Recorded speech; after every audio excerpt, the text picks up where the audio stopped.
Атаманның ақыры. Қалаға келгелі бір апта өтті. Ештеңенің байыбына бара алмай, сандалып, көше-көшені базар-базарды тіміскілектеп, жем іздеген қандендей сарсылсып, таныс біреу кездесіп қалар мекен деген үмітпен, әрі өткен, бері өткендердің жүздеріне жіті көз салып бір-біріне ұқсас, ертеңнен кешке дейін бітіп бермейтін күндерін әзер өткізген Жұмат бүгінде ерте тұрып, сол машықты әрекетіне тағы кірісті. Қаладан бір кәсіп табыла ма деген мақсатпен келген еді. Өйткені туған ауылындағы мәдениет үйінде біраз жыл меңгеруші боп істеп, күнделікті нәпақасын тауып, 2 баласымен әйелін асырап, шаруасын дөңгелетіп келе жатқанда, аяқ астынан бір пысық табылып, зәулім клуб ғимаратын сатып алып бір аптаның ішінде Жұматты аттан аударып тастағандай еді. Соңынан естігенде ол да аспаннан түскен біреу емес екен. Сол өзі тұратын аудан әкімшілігіне лауазымды қызмет атқаратын біреудің балдызы көрінеді. Әлгі күштінің арты дермен тартады деген мәтелдің қазіргі заманда айнымай іс жүзіне жүзеге асып тұратын 30-дан асқан жігіт сол кездің өзінде ақ бағамдап еді. Содан берде біраз жыл өткен. Қаладан оқу бітірем, әмбе ауылдың ең әдемі ғимаратының тізгінін бірнеше жыл ұстап келген Жұматқа бұл соққы өте ауыр тиді. Ауылдың да өз тіршілігі бар еді. Егістік суғару, ауыл тұрғындарының малын жаю, той-томалаққа асабалық жасау, біреудің үй жайын жөндеп құрылысын салып беру деген сияқты ұсақ-түйек жұмыстар жетіп артылады. Бірақ саусақ қызметтен арылған Жұмат намыстанып әуелгіде 1-2 ай өзінің жеке шаруасын реттеп, басқаға мойын бұрмай, үйінде жатып та алған. Үйінде тырп етпей жатқан еркектің аузына кім әкеліп сыбаға салып берсін. Осыны хош көрмеген әйел де соңғы кездері жиі-жиі қыңқылдай бергесін, тәуекел деп өзінің ауылдастарымен араласып, солардың соңынан ерген. Басқа түссе баспақшыл деген. Солардың ішінде әжептәуір қызметмен әп-сәтте еріксіз қоштасқан Жұматқа әжуайлап қарап, кекесін күлкімен ызасын келтіретінде табылмай қалған жоқ. Уақыт өте келе бұған да еті өліп, олар да мұны табалаған қойып еді. Бірақ бұл жұмыстың да берекесі болмады. Солардың көбісі өз ауылдастары болғандықтан атқарған жұмыс үшін мардымсыз тиын тебен ұстатып, немесе бір табақ етпен бір шөлмек арақпен алдап, Жұматты иығынан қағып, аттандырып салып отыратын. Ал өз еңбегіне тиісті өтемақы талап етуге оның да тағы дәті жете бермейтін. Өйткені ақша сұрап алақан жайды деген сөздердің ел үшін гүлі есетін алдын ала бағамдап, үндемей жүре беретін. Сөйтіп біраз малының арқасында Жұмат осылай тіршілік етіп, 2 жыл өткен соң, ақыр аяғы бұл әрекетімен бір жолы қош айтысуға бекінген. Қалаға келген соң да алдынан ешкім құшақ жая қарсы алмаған. Осыдан жарты жылдай бұрын қақыған қыс ортасында бір ауылдасы келіп, сөйлесе келе, мен сені жарылқаймын. Үлкен қаланың қуыс-қуысының бәрі қып-қызыл ақша, тек денсаулығың болып, ерінбесең болды. Бәрін өзім қатырам деген соң, бұл да ойланып қалып еді. Содан соң санасын әлде бір қиялдарға жеңілдірген соң, жаз шықсын, күн жылысын, сол кезде көрерміз деп, жылтырма жауаппен құтылған. Сол жігіттің қаладағы мекен жайында жазып алып, бәлкім расында да қалаға барып, 2 қолға бір жұмыс тауып алармын. Табан тірейтін жерім де жоқ емес екен деп, кейін осы ойыннан іштей үміт артып келген. Міне шаһарға келісімен сол жігіттің тұратын үйін іздеп барып еді. Маңдайы тасқа тигендей пәс көңілмен кейін шегінді. Міне шаһарға келісімен сол жігіттің тұратын үйін іздеп барып еді. Маңдайы тасқа тигендей пәс көңілмен кейін шегінді. Көзі шеңірейген, мосқал орыс, сендер неменеге маза бермейсіңдер? Олардың бұл пәтерден кеткеніне де 2 ай болды. Ендігәрі есігімді ашпаңдар деп, жекіп Жұматтың танауынан астынан есікті тарс еткізіп жауып алған. Содан тауы шағылып, тауаны қайтқан бұл бірден ауылға қайтадан тартып кетуге намыс жібермей, көше-көшені аралап, сол ауылдасы бір жерден жылт етіп кездесіп қалама деген оймен келе жатыр еді. Кенет көше бойынан пәтер берем деген қағаз ұстаған бір әйелді кездестірді. Қалаға келген адамның ойына алғаш келетіні асқазанның қам емес, жататын орын екені белгілі ғой. Жұмат жолым болатын болды ғой деп ішінен қуанып кетті. Жүзі бал-бұл жанып, әлгі әйелге жақындай берді. Сәлемдесіп алған соң бірден сауалға көшті. Пәтеріңіз қай ауданда деп, бірден оның құнын емес, орналасқан жерін сұраған. Әйелде клиент таптым ба дегенде екі көзін бағжаң еткізіп, бағанадан бергі сазарған жүзін лезде жұмсартып, жымың ете түсті. Ой інім, тура осы орталықта. Осы жерден 2-ақ квартал, көк базарға тиіп тұр. Жұматтың бұл сөздерді естігенде, тіпті төбесі көкке жетпей шақ қалды. Маған да осындай пәтер керек еді ғой. Мынау деген ғажап қой деп, қасаңсып келе жатқан жүзіне қан жүгіріп, өзі де қуаныштан қалай жымиғанын байқамай қалды. Жатар орнын алдына тосып тұрған, әдеміше келген қара торы әйелдің бетінен сүйіп алғысы келді. Жүргенге жөрге мілінеді деген осы ғой. Барлық жағдай бар ғой. Әрине бауырым, не керектің бәрі бар.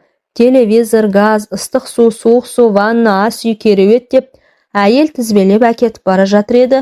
Жұмат бұл пәтерді менен басқа біреу көлденең килігіп алып кетеме деген қауіппен айналасына алақ жұлап қарап алған соң әйелге кеттік, ендеше маған осындай пәтер керек еді деп оны жүруге ыңғайлады. Әйел бір нәрсеге түсінбесе керек. Ілби басып жігітті өзімен бірге ертсе де, оның келбетіне алаңдай қарай берді. Жүзінде бір түйткілдің, сауалдың нышаны бар. Бірақ жігіт оған сенімді көрінді. Бір басына жететін қайраты, айтқан сөзінен ағат кетпейтін табандылығы бар екенін байқағандай. Сондай-ақ әр сөзге сенгіш аңғалдығының бар екенінде әйел іштей пайымдап келе жатты. Әйел үйге таяй бергенде Жұматқа тосыннан сұрақ қойды. Сіз пәтердің бағасын неге сұрамайсыз? Пәтер снимать ететін адамдар бірден оның құнын сұраушы еді ғой деп, әйел күліп жіберді. Барып көрген соң келсем бе деп ойлап едім. Өйткені көріп білмей жатып қалай сұраймын деп, Жұмат та ыңғайлы пәтердің жан қинаймай табыла кеткеніне әлде қуаныш деді. Ал оның құнын әзірше шатағы жоқта ерсілі-қарсылы өткен адамдардан уәдеге бөктірген, ауылдасының жүзін кездестіріп қалам ба деген үмітпен алақ жұлап қарап, енді ғана әйелдің өзіне қойған соңғы сұрағын санасынан терең зерделеп шыққандай-ақ оған жалт қараған. Бұл сәтте олар подъезге де келіп кірген. Я кешіріңіз, пәтеріңіз қанша тұрады? Енді пәтер құнын сол пәтерге кіргеннен соң айтамын деп, әйел де қырсыққандай сазара қалды. Оның жүзінен тағы да алтын уақытымды босқа жоғалттым ба деген сұрау өзі жатқан. Өйткені бұл әйелдің де пәтер саудалап жүргені жалғыз бүгінгі күні ғана емес еді. Екеуі 3-ші қабатқа көтеріліп келе жатыр еді. Алдарынан бір қара мысық мияулай қарсы алып жолдарын кесіп өтіп, төмен қарай құйрығын көтеріп жосыла жөнелді. Жұмат мысық даусынан тіксініп қалды. Қазақ мұндайға мән бермеуші еді. Арты тыныш болсын деді, ішінен күбірлеп. Бір бөлмелі пәтердің іші мұнтаздай таза екен. 2 кісілік кереует, теледидар, шарайна, сервант, киім ілетін шкаф, осы бөлменің бар жиһаздары өз орындарын тауып, әдемі бір келісімділікпен кірген қонақтың жүзіне жылылық сыйлайтындығы бірден көзге көрініп тұр. Жұматтың да іштей мерейін үстемделете түсті. Ас үйді де қош көңілмен қарап шықты. Мұнда да керек жарақтың бәрі өз орындарын тапқан. Айналып келіп ваннаға ауысты. Онымен бірге еріп жүрген әйел де пәтердің орналасушыға ұнаған іштей сезіп үндемей жүр. Тек Жұматтың қойған қысқаша сұрақтарына жолақ жауап қайтарып, әйтеуір жігіттің қаржы мәселесіне қашан ойыстайтынын іштей ойлап, істің соңын күткендей анда-санда Жұматтың жүзіне сынай қарап қояды. Пәтеріңіз маған ұнады апай деп, 40-тың ар жақ бер жағындағы әйелге күлімсірей қарады. Сіз жалғызсыз ба? Иә, жалғыз тұрсам несі бар? Жұмақ сұрақтың төркініне түсінбей, әйелге сауалды жүзбен қарады. Жай айтам ғой, ақшасын төлесеңіз тұра беріңіз. Енді тегін тұрмайтынымыз белгілі ғой деп, жігіт те жорта күлімсіреді. Сонда қанша дейсіз? 10.000 теңге. Жұмат іштей қуанып кетті. Өзі орталықта болса, көк базарға таяу орналасса, одан артық онда қандай пәтер керек еді? Жағасы жайлауға, көкірегі кернейге тіреліп, жүзін қуаныштың күрең лебі шарпып өткен жігіт қалтасынан тұтас 10.000 теңгені алып, әйелге ұстата берді. Рахмет деп жүзін тайдыра беру мұң екен, әйел төтесінен тағы бір сұрақты қойып жіберген. Ертең пәтерді сағат қаншада босатасыз? Босатқаны қалай?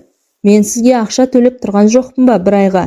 Әйел, мынаның есі дұрыс па, өзі қайдан келген пәле бұл? Мені алдайын деп тұрған қулардың біреуі ме деп, Жұматқа сенімсіз көз тастап, қабағын түйе, даусын зорайта сөйлеп кетті. Ой іншек, қалада тура мына өзің ауасын жұтып тұрған Алматыда айына 10.000 теңге төлеп тұратын пәтер бар деп кім айтты саған? Өзің қайдан келіп едің? Ауылдан. Не сонда күніне 10 мың теңге төлеп тұруым керек пе? Ой, мынаған дауа жоқ екен. Иә, білмесе білмейтін де шығар. Ауылдан келген қайыршыларға бұл да қыруар қаржы болып көрінетін білеміз. Қой, мұнымен тәжікелесін уақыт өткізіп тұрғанша орныма қайтадан ыстайын. Ол жерде де мен сияқты пәтер берушілер аз емес. Сыртына қарап қалтасы қалың біреуме деп қалғанымды қарашы. Ендігәрі бәрін де сол жерде шешіп алмасам болмайды деп ойлап, үлгерген әйел аяқ астынан бұртиып, 2-3 ажым сызылған маңдайын түйіп алды. Әйіншек, сен не өзі мұнда коммунизм іздеп келгеннен саумысың? Қай ауылдан келдің? Қалаға көптен бері қатынамағаның көрініп тұр. Бұл жерде аттап басқаның ақша алады, тіпті суға дейін сатулы. Қарай көр, 10 мың теңге беріп бір ай жатам дейді. Ой, қандай пысықсың, деп әйел кекете күлді. Қой, сенімен тәжікелесіп тұрғанда уақытым өтіп кетер. Маған да табыс табу керек. Мә, мынау 10 мың теңгең. Пәтер ұнап қалған соң Жұматтың да шыққысы келмеді. Еңсесі түсіп, жалынышты жүзбен пәтер берушіге жаутаңдай қарады. Еріксіз қалтасын сипап, әйелге тіл қатты. Апай, ауылдан жұмыс іздеп келіп едім. Әйел бала-шағам сонда қалды. Ол жақта жұмыс жоқ, аяңызшы. Тағы да 10 мың теңге қосып берейін. Бір айға ма? Иә, деді Жұмат, көмілжи тіл қатты. Әй, мен саған айттым ғой, бұл қала. Мұнда жолда біреу өліп жатса да ешкім қарамайды. Бәрінің көздеген ақша. Қалтасында ақшасы жоқ адам бұл жерде аштан өледі. Не сонда осына үлкен қалада не бір туыс, не бір танысың жоқ па? Бар еді. Енді неге соның үйіне бармайсың? Таба алмадым. Пәтерін ауыстырып кетіпті. Енді мен не істеймін? Осы қазақ өздерің біреу үшін жүргендей сезінеді. Мұндай пәтерлер бір күнге, әрі кетсе 2 күнге беріледі. Бұған қалтасы қалыңдар әйелдермен демалуға келеді. Енді түсіндің бе деп, әйел жігіттің жүзіне бақ жая қарады. Бір ай тұруға сенің ақшаң түгіл, шашыңды жетпейді. Түсіндім деп, Жұматтың әрі қарай ештеңе шықпайтынына көзі жеткенде еңсесі түсіп, басы салбырап кетті. Әйел жігітке ойланып біраз тұрды. Қулық жасап тұрмағанына көзін жеткізіп іште аяпта кеткендей. Сен былай істе бауырым, мына жақын жерде пәтер ұсынатын жер бар. Оны жетім бұрыш деп атайды. Мүмкін оны өзің де білетін шығарсың. Менің саған беретін көмегім сонда бар да, бір айға жалға беретін пәтер ізде. Мүмкін қаланың алыс бір шетінен арзан бірдеңе тауып аларсың. Ал енді сенің қалтаңмен орталықтан арзан пәтер тауып алам деген үмітіңді біржолата үз. Бұл әншейін бос қиял. Сол жетім бұрыштың қонақтары да өзің сияқты қазақтар. Бәлкім біреумен біргіп, жолыңда болып қалар. Жұмат ақшасын қайтарып алған соң, әйелдің соңында қалдырып жақын жердегі жетім бұрышқа қарай жылжыды. Біраз жыл ішінде қалада қатты өзгеріпті. Зәулім үйлер, неше алуан дүкендер, мейманханалар іске қосылып, өзіне бұрын таныс болған кейбір ғимараттардың сырт келбеттері өзгеріп, адам танымастай қалыпқа енген. Бұрын Горький көшесімен машиналар жүріп жатушы еді, енді олай жаяу жүргіншілердің жолына айналған. Оны жібек жол деп атайды екен. Бұған Жұмат алғашында қуанып қалып еді. Бірақ кейбір жат жұрттықтар оны өздерінің тілдеріне Арбат деп аударып алғанына іштей көңіл толмады. Мәскеудегі Арбатты Алматыға әкеліп келудің қажеті қанша болды екен. Әйтеуір осы орыстардың қашан болса да, қайда жүрсе де өктемдіктер қалмайды екен деп Жұмат еріксіз күрсінді. Содан соң сол көшенің ортасына қыстыра салған дәу дүкенді көріп, тағы да ішінен басқа жер құрып қалғандай мұнысы несі деп таңданды. Маусым айының аптабы уақыт өткен сайын күшіне еніп, ыстық пен газдан уланған ауадан Жұматтың жүрегі айнып құсқысы келді. Көлденең көп жүргіншілерден ыңғайсызданып, өзін-өзі тежей жетім бұрышқа да жетті. Бұл жер оған да бұрын таныс еді.